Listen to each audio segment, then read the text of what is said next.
Anyway, I went into DB's room quiet as hell and turned on the lamp on the desk. Old Phoebe didn't even wake up. When the light was on and all, I sort of looked at her for a while. She was laying there asleep with her face sort of on the side of the pillow. She had her mouth way open. It's funny. You take adults, they look lousy when they're asleep, and they have their mouths way open, but kids don't. Kids look alright.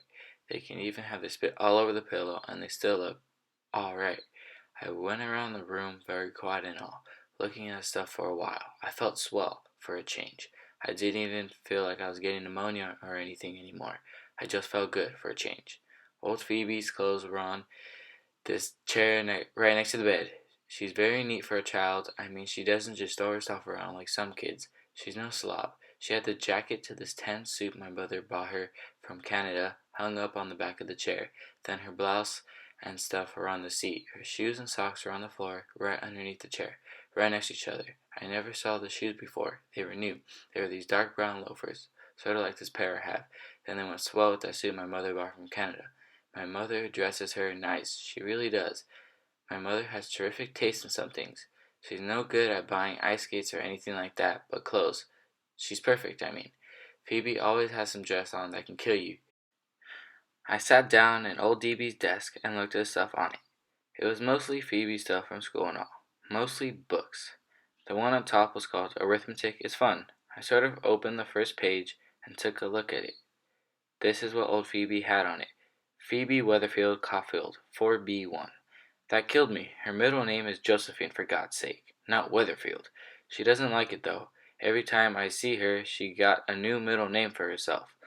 The book underneath the arithmetic was geography, and the book under geography was a speller. She's very good in spelling. She's very good in all her subjects, but she's the best in spelling. Then under the speller, there was a bunch of notebooks. She has about 5,000 notebooks. You never saw a kid with so many notebooks. I opened the one on top and looked at the first page. It had on it, Bernice, meet me at recess. I have something very, very important to tell you. That was all there was on that page. The next one had on it, why has southern eastern Alaska have so many canning factories? Because there's so much salmon. Why has it valuable forests? Because it might have the right climate. What has our government done to make life easier for Alaskan Eskimos? Look it up for tomorrow. Phoebe Weatherfield Caulfield. Phoebe W. Caulfield, please pass to Shirley. Shirley said you were Sagittarius, but your only terrorist was bring your skates when you came over to my house. I sat there on DP's desk and read the whole notebook. It didn't take me long, and I can read that kind of stuff. Some kids' notebook. Phoebe's are anyway, all day and night, all night long. Kids' notebooks kill me.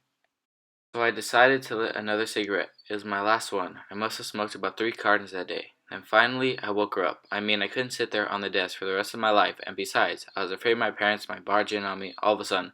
I at least wanted to say hello before they did. I've never seen a diamond in the flesh.